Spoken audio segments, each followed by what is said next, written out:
you want to disable WhatsApp calls on iPhone, this quick step-by-step guide will show you how to stop WhatsApp voice and video calls easily.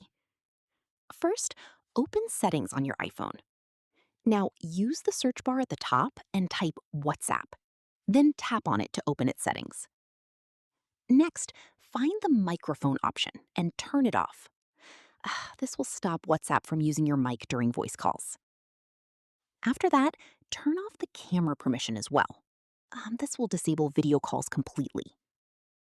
By turning off both microphone and camera access, WhatsApp calls won't function properly anymore.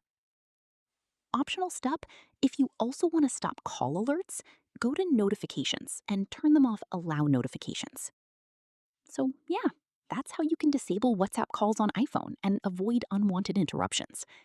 If this helped, make sure to like the video and subscribe for more iPhone tips and tricks.